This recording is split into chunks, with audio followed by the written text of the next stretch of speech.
So thank you all for coming out today. I really appreciate you coming. So unmedicated birth, just some background. When I found out that I was pregnant with Joanna, I was incredibly terrified. I had no idea what was going on. I mean, I had the other emotions of being excited and really happy to be pregnant with my first child, but I was definitely full of a lot of fear. And that's because I deal with PTSD. I have a lot of anxiety that goes with that. And so when, like I was saying, when I found out I was pregnant with Joanna, I was worried about what I had heard about pregnancy and leading up, the invasive checkups and then labor, how invasive that was, and I didn't think I was going to be able to handle it. I was getting really worried. But luckily, I'm married to someone who is much more educated than I am, and he helped me to figure out that I have a lot more options than just kind of what I thought was out there. And part of that was having an unmedicated birth. So that was really helpful for me.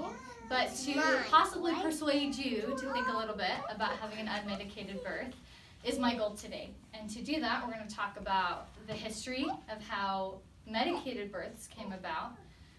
And we'll talk about basically the effects that sometimes the interventions may have when you have a medicated birth. And then also some of the abilities that you can have and why an unmedicated birth might be something you would really want.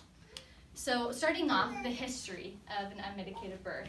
So for a long time, people didn't really have medicine around. They just had babies, right? They had these midwives. They were there. These were women who attended lots of births. They learned and they had children themselves, and so they kind of knew what was going on, and they were able to help other women when it was time for them to have babies. Eventually, medicine came about, and people figured, well, hey, let's try to help these women, because there's pregnancies where sometimes the child or the mother is at risk because of the positioning of the baby or because of a blood disease or something like that. And so medicine came and it helped all these pregnancies. All of a sudden, you have these moms who aren't dying, who are really scary in birth because of medicine. You have babies that are born premature and they're just fine because of medicine. Medicine is a good thing. I'm not here to say that a medicated birth is a bad thing. There's just more options out there for you. So medicine came about.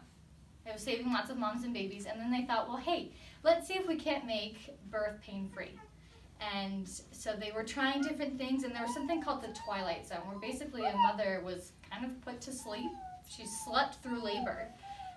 And during that, you still have all the contractions, you're still dealing with pain, and so your body is still moving. So they would have to strap moms to a table, and they just slept through labor. That caused some problems because there's a little bone in your pelvis, it's called the coccyx. And a baby, if you're laying on your back, is going to have to work up and over that little bone. And so it makes it hard, and these babies were getting stuck. So then they created some things to combat that problem. There was something called an episiotomy, where they cut into the mother, not a C-section, but they cut basically a little bit in the vagina area to allow more space. And so there was that came about. There was, Bill Cosby calls them the solid spoons, where they go in and they grab the baby and they pull the baby out. Things like that. But these moms weren't having a very good experience with it being pain-free. It really wasn't pain-free. They had a long recovery afterwards, and they weren't enjoying this experience. But then someone said, hey, we use this thing called an epidural during surgeries, and it makes you numb from the waist down, and you can be awake. Let's try that. And so epidurals became a really big thing, and they work really well.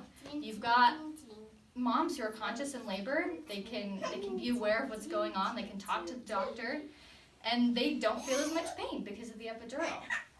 But you still have all these interventions that are still being used, like episiotomies and the salad spoons, that aren't necessarily necessary. And so some of these interventions kept being used, but then there were also more. And some of those can cause problems. So that's our next topic, how interventions can affect your body. So starting off, you've got the IV. In labor, it's kind of like running a marathon. It's a lot of work. But to help your body be able to manage this marathon, there's the IV, and it's keeping you hydrated. But you don't get to eat a whole lot of food, and so your energy level is still depleting. You're hydrated, but you get pretty tired. So that's a consequence with some of these interventions, is that you're not able to eat in labor. And eating is a good thing. It can help you keep your energy up to be able to last through labor. An IV can also either slow down or completely stop contractions, and you need those contractions to help you deliver this baby. So with these contractions that are no longer working as well or aren't existing anymore, they created another intervention called Pitocin. It's a synthetic version of the natural hormone which causes contractions, which is oxytocin. So Pitocin works really well. Sometimes the problem though is that Pitocin causes really hard contractions that can cause the baby's heart rate to drop. It can cause the mother's heart rate to drop. It can make you more likely to end up throwing up in labor. And if you can't walk, if you have an epidural, right, and you're numb from the waist down, you're not able to go to the toilet and be there when you have to throw up. And so that just kind of adds to the reason that they don't want you to eat and drink in labor, which if you remember, is a really good thing. So with eating and drinking, you also have to go to the bathroom. But if you're numb from the waist down, that doesn't happen. And so they use a catheter, another intervention. A catheter can be a really good thing, except that with all of the in and out going on, it increases your chance of infection. And of course, infection is never a good thing, especially with a newborn baby, with their immune systems pretty weak.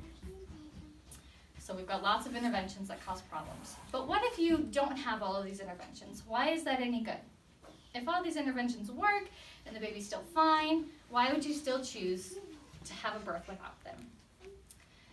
If you're not numb from the waist down, you have a lot more freedom. You have the freedom to eat, like we were talking about earlier, and to drink. You're able to take in food and water that's going to help you last through labor. And sometimes food, if you're having a stressful day, it can be a distraction, right? Food can also be a distraction in labor to help you work through those contractions. Also, you have more movement. Moving around will help the contractions to keep going.